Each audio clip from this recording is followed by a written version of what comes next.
अरावली में कोई भी रिलैक्सेशन नहीं दिया गया है। पहली बात, अरावली भारत के 4 राज्यों में है, दिल्ली, राजस्थान, हरियाणा और गुजरात। टोटल अरावली 39 डिस्ट्रिक्ट्स में है। अरावली की पिटीशन 1985 से चल रही है।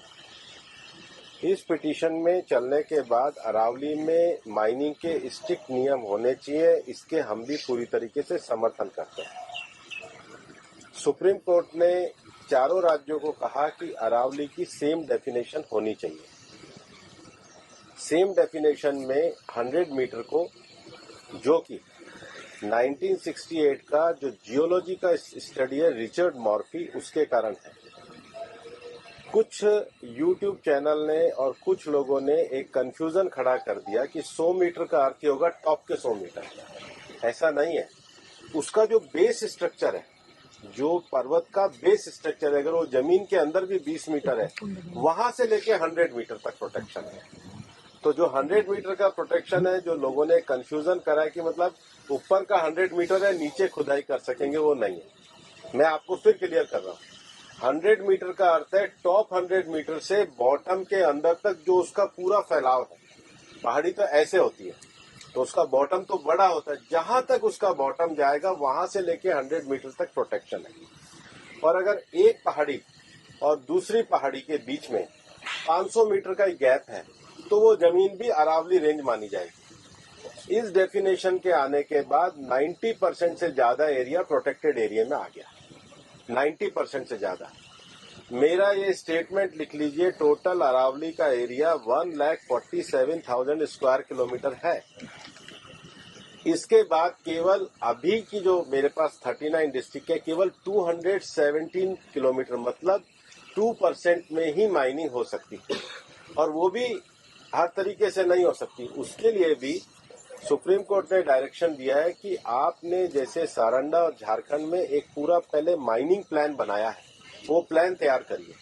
वो प्लान तैयार करने के बाद भी ICFR जो इंस्टीट्यूशन है उसकी परमिशन होगी, उसके बाद ही परमिशन मिलेगी।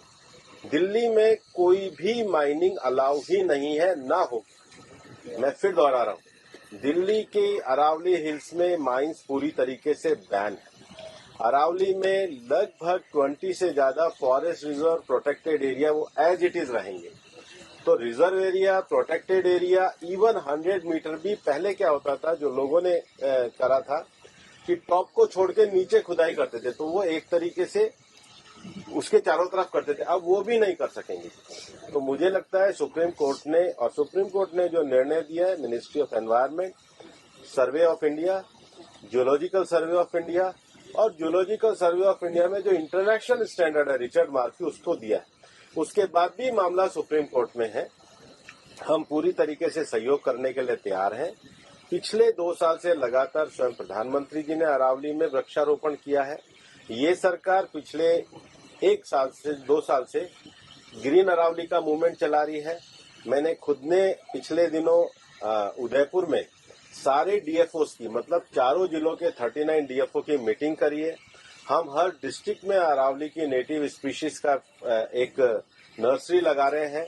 हम ग्रीन अरावली के लिए प्रतिबद्ध हैं। ये एक झूठ फैलाया जा रहा है। और सबसे बड़ी बात है कि ये जो रिपोर्ट है, ये 2006 से राजस्थान में ऑलरेडी लागू है।